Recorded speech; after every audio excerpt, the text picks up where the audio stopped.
So far in this course, you have made a request, received a response, streamed it live, and handled why Claude stopped. Every one of those was about a single, fairly direct exchange. But some problems are not direct at all. Ask a hard maths question, a tricky piece of logic, or a subtle analysis, and demanding an instant answer often gives you a shallow or wrong one, an 8-2 hull, because the model had no room to work through the steps. Today, we fix that with one of the most powerful features you will use as an architect: extended thinking. Extended thinking gives Claude space to reason through a problem, step by step, before it commits to a final answer, and 8-2 hours, much as a person would think before speaking on something difficult. And adaptive thinking takes it further. Instead of the same effort for every request, you match the amount of thinking to how hard the task actually is. By the end of this class, you will know what extended thinking is, how the thinking budget works, when to use it and when not to, and how to spend that reasoning wisely. Let us begin. Here is our path for today. First, why extended thinking matters. Second, the thinking budget. Third, thinking blocks in the response. Fourth, when to use it. Fifth, adaptive thinking. And sixth, the trade-offs it brings. Let us dive in. Let us start with why this feature exists at all, because it addresses a very real limitation. When you force any model to produce an answer immediately on a hard problem, you often get a shallow one. It commits to the first thing that comes out, with no chance to catch its own mistakes, check its logic, or work through the intermediate steps a difficult question demands. It is the difference between blurting out an answer and actually reasoning to one. Extended thinking changes that. It lets Claude do the intermediate reasoning first and 8-2 how, lay out the steps, consider the parts, check its work, and 8-2 how, and only then produce the final answer. That reasoning is not decoration. It measurably improves accuracy and reliability on genuinely hard tasks, because the model has literally done the work before answering rather than guessing and hoping. The analogy is exactly human. Ask someone a hard question and a thoughtful person pauses, works it through, and then answers. Demand they answer this instant, and you get their first instinct, which on a hard problem is often wrong. Extended thinking is giving Claude that pause, and 8-2 permission to think before it speaks, and 8-2 and it pays off precisely where you need it most, on the problems that are actually difficult. So the takeaway: forcing an instant answer on a hard problem gives a shallow one. So extended thinking lets Claude reason through the steps first and 8-20 checking its own work, and 8-20 which measurably improves accuracy on genuinely difficult tasks, just as a person thinks before speaking. So how do you actually turn this on and control it? The key idea is the thinking budget. You enable extended thinking by giving Claude a budget, N8-212, a number of tokens it is allowed to spend on reasoning before it writes the answer. That budget is the concrete dial you control. It is measured in tokens, just like the rest of the request. So it is a familiar unit. It is simply how much thinking room you are granting. And the relationship is intuitive. More budget means more room to reason. A small budget is enough for a moderately tricky question. A large budget lets Claude work through a genuinely hard, multi-step problem, and 8-2 exploring, checking, and refining before it answers. You are, in effect, deciding how much effort the problem is worth. It is worth being precise here. The thinking budget is a ceiling, not a quota Claude must exhaust. Claude uses what the problem needs up to that limit, and 8-2 an easy question inside a large budget will not waste the whole thing. So the budget is best thought of as an 8-2 the most reasoning I am willing to pay for on this call, an 8-2 and Claude reasons within it as the task requires. So the takeaway: you enable extended thinking with a thinking budget and 8-2 a token allowance for reasoning before the answer, and 8-2 where more budget gives more room for hard problems, and the budget is a ceiling Claude reasons within, not a quota it must spend. Now let us look at what actually comes back, because the shape of the response changes when thinking is on. The response arrives in two distinct parts. First, a thinking block and AT12 This holds Claude 39's reasoning, the step-by-step work it did to reach the answer. It is the N811, showing your working A211 tied to 1 part, laid out where you can inspect it. Then, after the thinking block, comes the final answer N82 Paul, the actual reply, the thing you would show a user. This is the polished conclusion that the reasoning led to. The two are delivered as separate parts of the same response, clearly distinguished. Why does that separation matter so much? Because it gives you control over what your users see. In almost every app, you show users the final answer and keep the thinking block internal and A212, useful for debugging, for logging, for understanding how Claude reached a conclusion, but not something the end user needs to read. Keeping them separate means you never accidentally leak the raw reasoning into your user interface, and you can still capture it behind the scenes when you want it. So the takeaway, with thinking on, the response comes back in two separate parts, an A2 a thinking block holding Claude 39's step-by-step reasoning. Then the final answer, an A212, and keeping them distinct lets you show users the answer while retaining the reasoning internally for debugging and insight.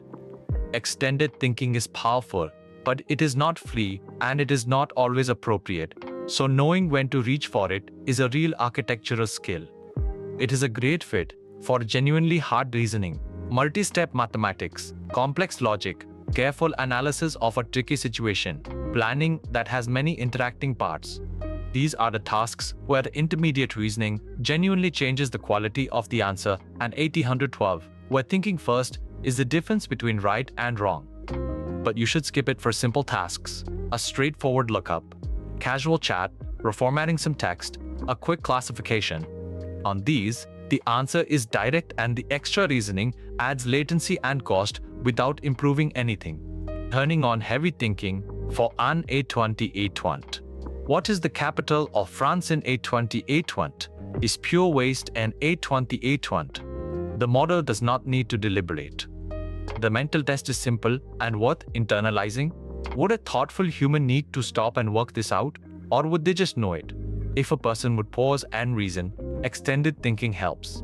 If they would answer instantly, it does not. Match the tool to the difficulty of the task, and you get the accuracy where it counts without paying for it where it does not.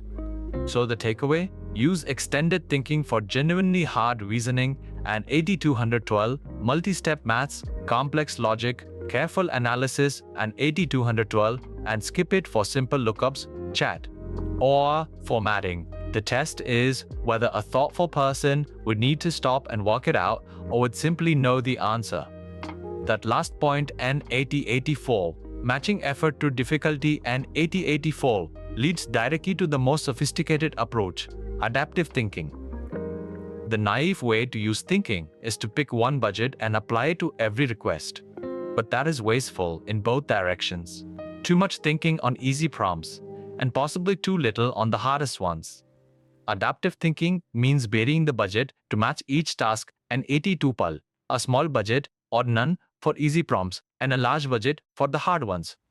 You spend your reasoning where it actually helps. In practice, this means your application makes a judgment about each request before it sends it. That judgment can be simple, an A202 fall, based on the type of request, or its length, or which feature it came from, an A202 fall, or more sophisticated, even asking the model itself how hard a task is likely to be.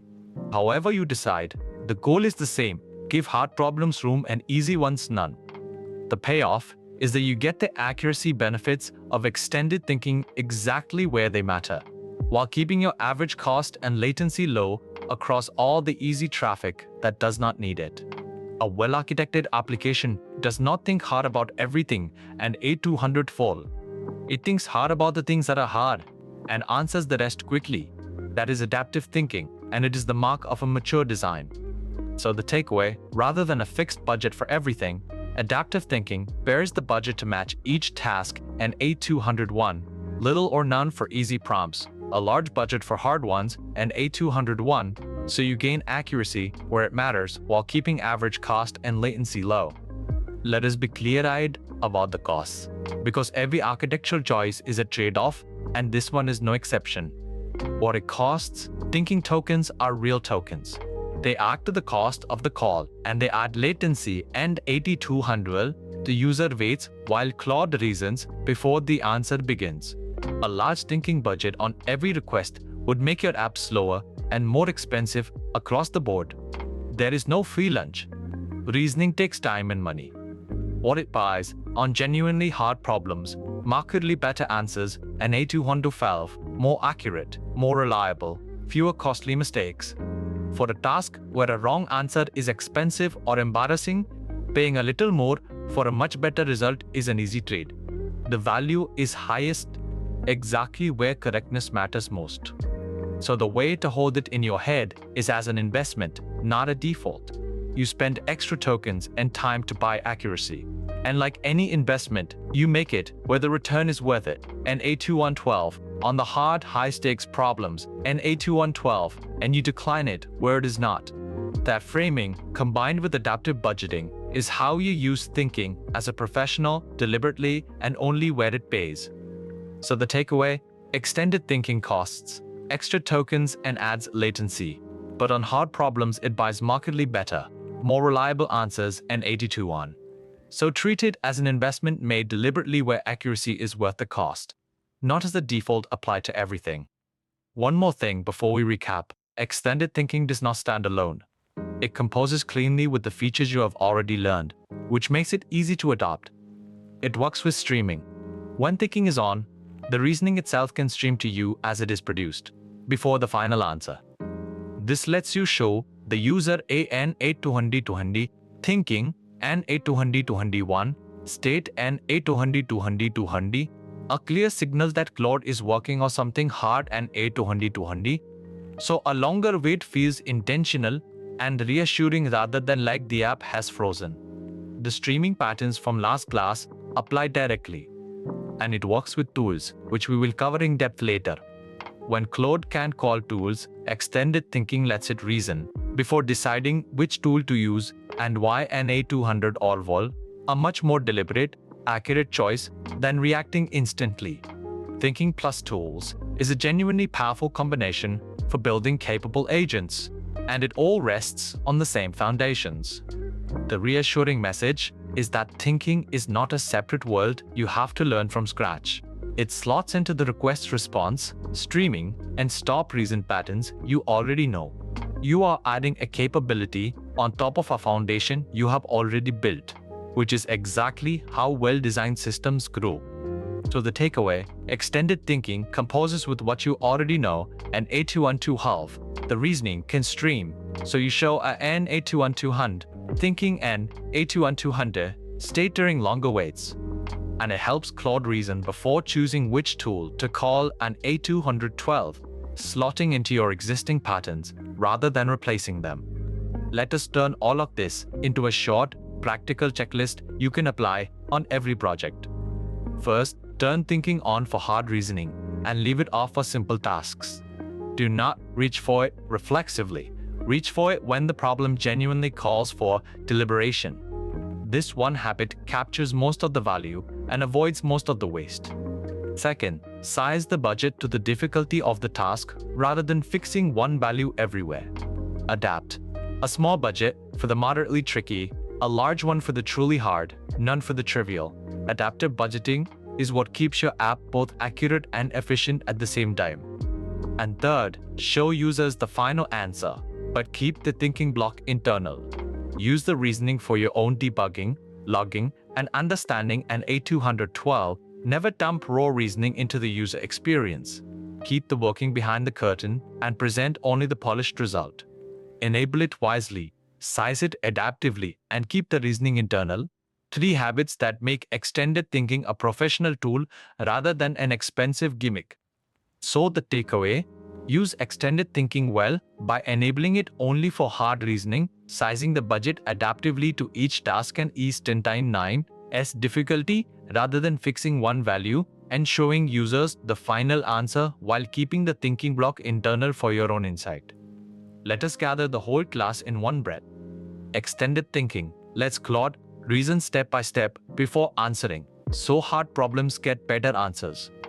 The thinking budget is a token allowance for that reasoning and AD to hunt more room for harder tasks. A ceiling, not a quota. The response comes back in two parts: a thinking block, then the final answer, kept separate. Use it for hard reasoning. Skip it for simple lookups and chat. Adaptive thinking matches the budget to each prompt in 399 such difficulty. And the trade-off is real. An A2112 thinking costs tokens and time and buys accuracy where it matters. Next plus and A2 or 12 system prompts and how they shape the way Claude behaves. One idea at a time. That is extended